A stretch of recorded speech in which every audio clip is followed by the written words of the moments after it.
Europe 1 Soir Week-end. 19h-21h, Stéphanie Demeureux. Soyez les bienvenus dans Europe 1 Soir Week-end. Une vidéo amateur datant de juillet diffusée hier soir par le mensuel Incorrect montre une conversation édifiante dans un café entre les chroniqueurs de France Inter et France Télévisions, Patrick Cohen et Thomas Legrand, avec des cadres du Parti Socialiste, Pierre Jouvet et Luc Broussy. Le contenu est accablant. Comment empêcher la LR Rachida Dati de gagner les municipales à Paris? Quelle stratégie pour pousser Raphaël Glucksmann lors de la prochaine présidentielle, sans oublier des critiques acerbes à l'encontre des rédactions dont la ligne éditoriale ne serait pas pro-énergie renouvelable. Un vrai festival donc qui a valu à Thomas Legrand sa suspension. Pas de sanctions pour l'instant contre le soldat Cohen, pas plus que de réaction de la direction de France Télévisions, Delphine Ernotte. Au-delà de l'anecdote, qui n'en est pas une, cette affaire interroge sur la mission première du service public, être la voix des citoyens dans leur diversité, garantir une information indépendante et neutre. Doit-on rappeler à l'audiovisuel public que la neutralité n'est pas un luxe, mais une obligation inscrite dans son cahier des charges? Pour m'accompagner cette première heure, nos deux débatteurs, Jules Torres, journaliste politique au JDD. Bonsoir Jules. Bien bonsoir, quelle belle journée. Et oui, c'était riche. Oui. Bon, on va en parler l'été évidemment. se termine. Elliot Maman, journaliste, bonsoir, Bonsoir. Elliot. Et puis mon invité, Juliette Briance, journaliste à l'Incorrect. Vous êtes, Bonsoir, Juliette, bonsoir, à l'origine de cette diffusion. Alors pour les auditeurs qui n'auraient pas suivi tous les développements de la journée, expliquez-nous déjà les circonstances de la diffusion de cette vidéo. Alors les circonstances sont simples. L'Incorrect, la rédaction de l'Incorrect a eu un gros coup de chance, un gros coup de hasard qui a fait qu'en fait un de nos lecteurs de l'Incorrect se trouvait un beau jour de 7 juillet dans une belle brasserie du 7e arrondissement en train de boire son café très tranquillement lorsqu'une table à côté de lui, un peu bruyante, capte son attention et là voilà qu'il reconnaît donc le journaliste du service public emblématique, monsieur Patrick Cohen, et donc se penche un petit peu sur ce qu'il entend, puisque le volume sonore était quand même assez élevé pour une brasserie vide, vous imaginez, et se rend compte... Oui, donc il se cachait pas tellement. Pas du tout. Mais j'ai envie de dire, on y reviendra, parce que c'est un point... on y reviendra pour moi, parce que c'est le point très évidemment de intéressant. ceux qui soutiennent Patrick Cohen et Thomas Legrand aujourd'hui, de dire oh là là, c'est choquant, on les filme à leur insu. Bon, tout à fait. On Ne y se reviendra. cachait pas du tout, et donc détecte un ton, des conversations qui l'interloquent, et il décide, comme beaucoup de personnes en 2025, de dégainer son téléphone et de prendre des petites vidéos assez discrètes, le plus discrètement possible, de cette conversation, et décide de nous envoyer tout le matériel afin de voir si s'il y a matière quand même à ce rendez-vous qui avait l'air un peu suspect, sans qu'il sache pourtant qui étaient les autres protagonistes à la table. Quelle a été votre réaction à la rédaction? Alors la réaction au début, elle est totalement neutre, puisqu'en fait on ne sait absolument pas qui sont les personnes dans la vidéo, à part évidemment monsieur Thomas Legrand et Patrick Cohen qui étaient assez évidents à détecter, mais les deux autres personnes, les cadres du PS, a priori c'était pas non plus une évidence. Et puis ensuite on ne savait pas ce qui était dit, et la retranscription a quand même demandé beaucoup d'heures de travail, d'écoute et de réécoute pour comprendre le contexte, comprendre les mots exacts, etc. Faut resituer, c'était en juillet. Voilà. En revanche, je me rappelle tout à fait de ma réaction dans les bureaux de la rédaction lorsque j'entends cette phrase, la phrase la plus importante, il me semble, de toute cette conversation, qui est nous, Patrick et moi, on fait ce qu'il faut pour Rachida Dati, de manière extrêmement claire et limpide.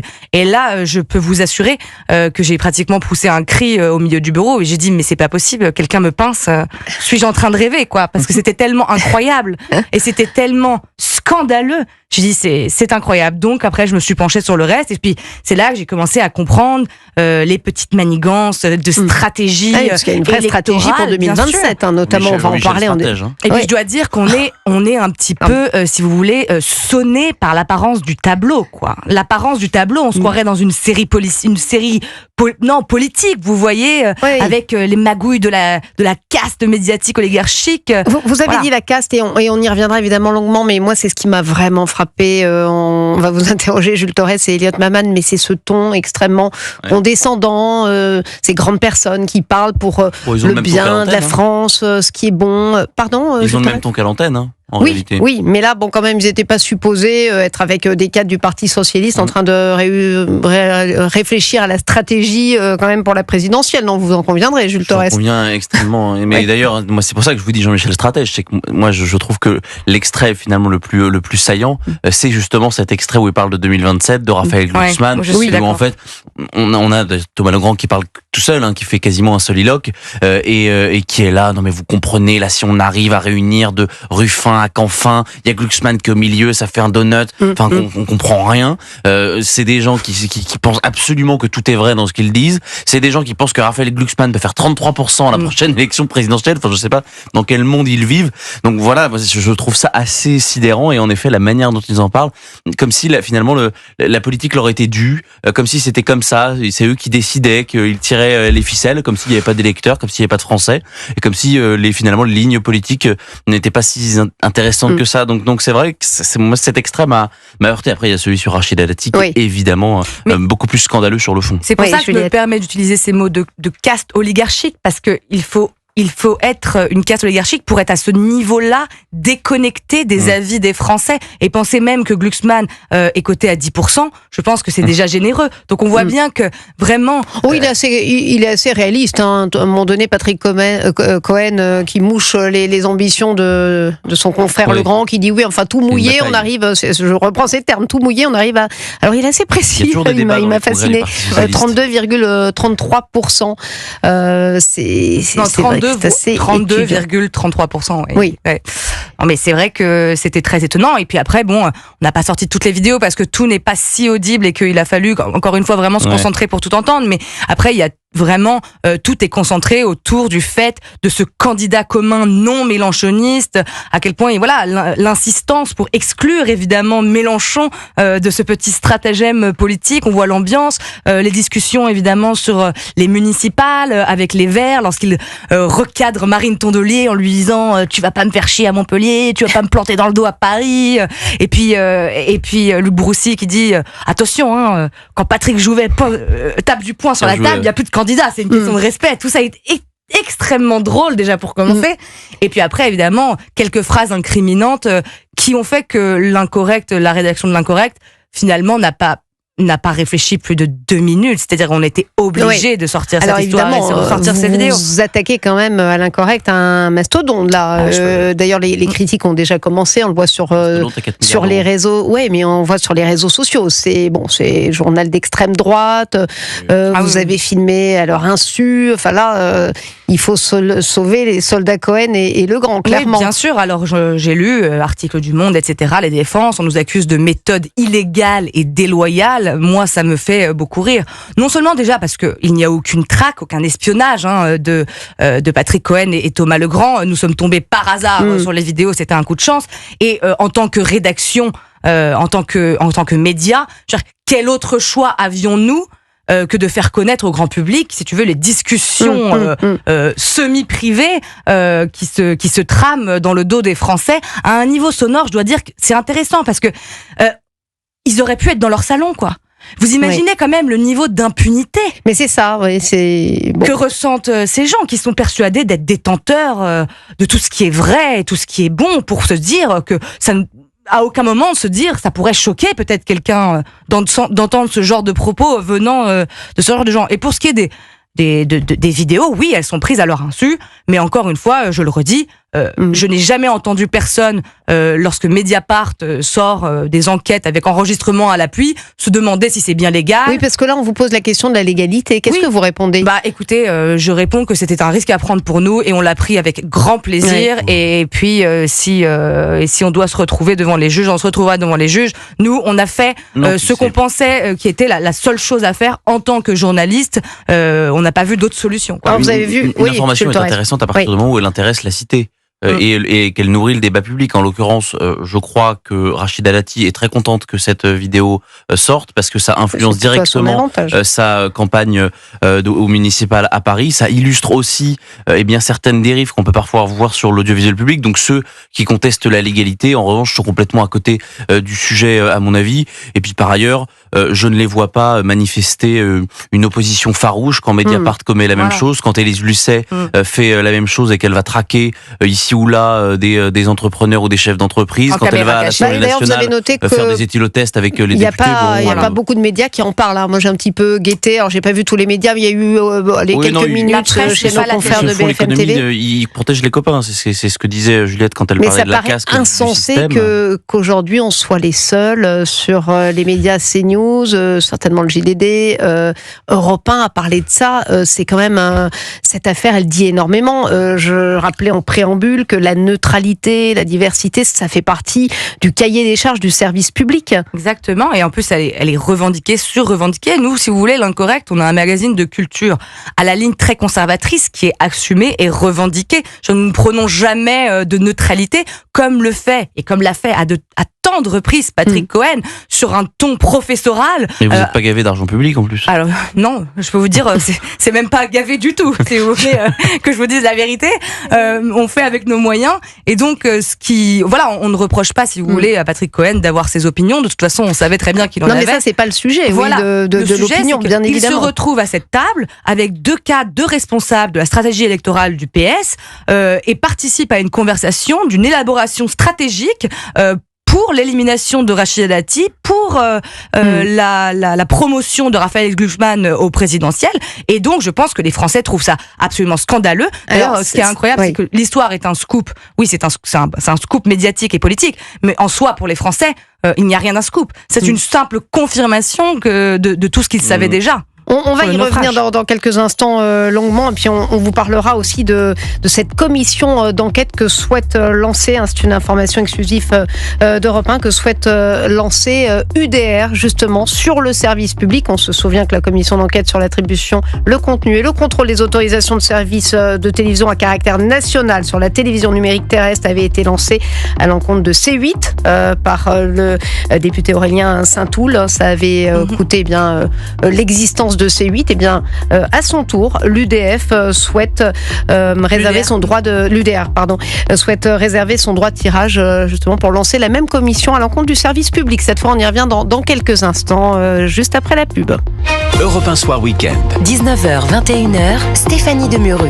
Et toujours en compagnie de mes débatteurs de la première heure, Jules Torres et Elliot Mamam, de la journaliste Juliette Briance, journaliste à l'Incorrect, à l'origine de cette diffusion de vidéos qui fait scandale aujourd'hui, celle entre les chroniqueurs Thomas Legrand et Patrick Cohen, que l'on voit en grande conversation avec des cadres du Parti Socialiste. En clair, il y a 3 axes. C'est barrage à Rachida Dati pour les municipales, comment faire gagner la gauche au présidentiel, et puis sur le fond des idées, on va dire une critique des rédactions qui n'auraient pas une ligne suffisamment pro-énergie renouvelable. Oui, Jules Torres.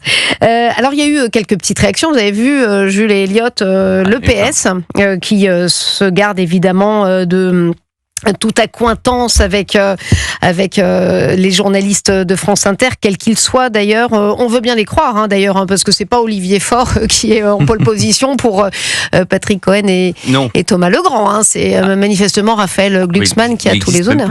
Oui. Il n'existe même plus, mais c'est d'ailleurs très intéressant. C'est pour ça qu'on parlait de stratégie tout à l'heure. C'est que on a vraiment l'impression de participer à une réunion de campagne, à une réunion de cabinet qui déciderait de la position à suivre pour les 2 années, de la stratégie politique. C'est vraiment, si par exemple, admettons, moi je n'avais pas été un féru de politique et qu'on m'avait dit il y a 2 journalistes dans cette réunion et il y a 2 hommes politiques, je pense que j'aurais dit que Thomas Legrand et Patrick Cohen étaient les 2 chefs du Parti Socialiste, et j'aurais dit que les 2 autres étaient des journalistes qui ne parlaient pas et écoutaient et prenaient des notes. Je vous jure, c'est quand même assez hallucinant. Je fais quand même un certain nombre de cafés et de déjeuners politiques. Vous faites aussi des stratégies de parti. Moi je donne la stratégie à beaucoup de gens.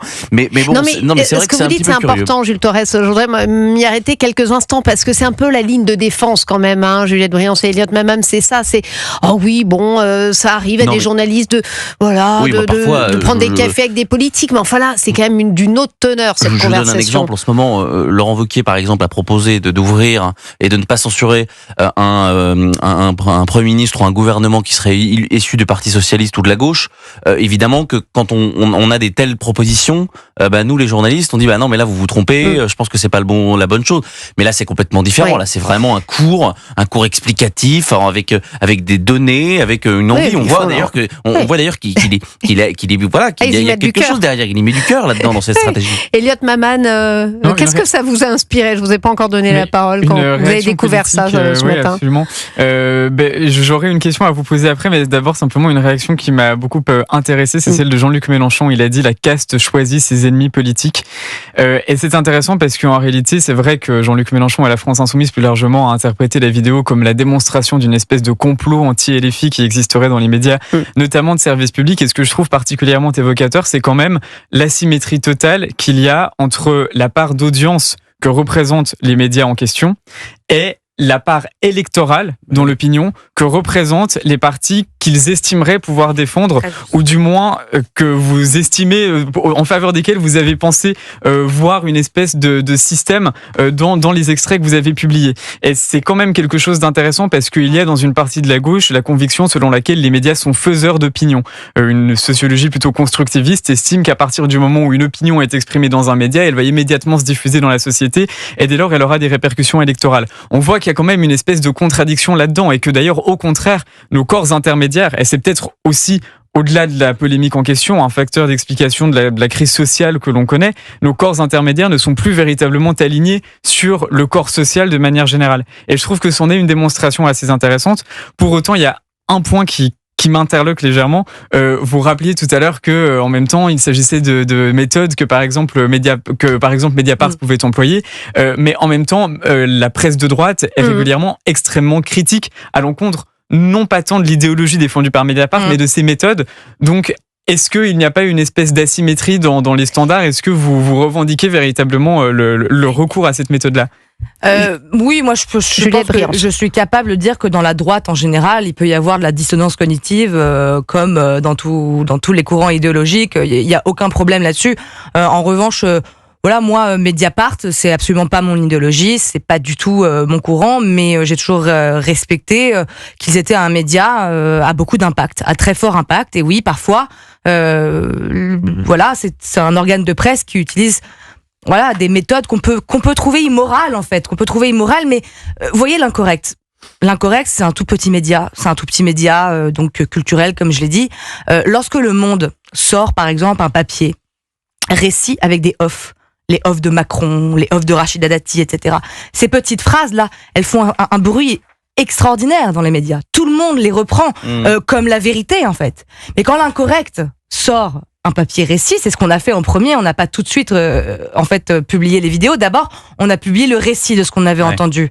Et là, on nous dit, où sont les preuves? Voilà, manipulation d'extrême droite, mensonge, l'incorrect, qui sont ces gens? Donc, lorsqu'on sort un article, on nous dit où sont les preuves, et lorsqu'on sort les preuves, on nous dit que c'est tronqué. Voilà, c'est le petit jeu.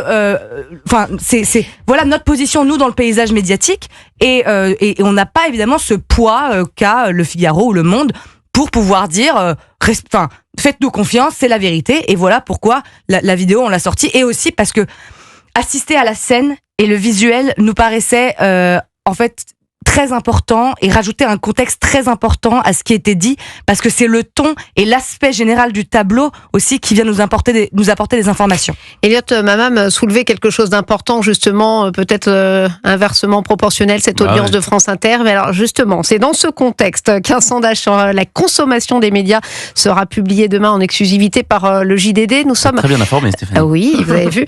Nous sommes avec le directeur de l'Observatoire de l'Hexagone qui a publié cette étude assez riche en enseignements dans ce contexte. Bonsoir François Pierrard, fondateur et directeur de l'Observatoire Hexagone. Bonsoir. Alors c'est vrai que votre éclairage est précieux puisque on met l'accent justement à un moment donné. Vous entendez dans ces vidéos Thomas Legrand parler du marais centre droit, centre gauche.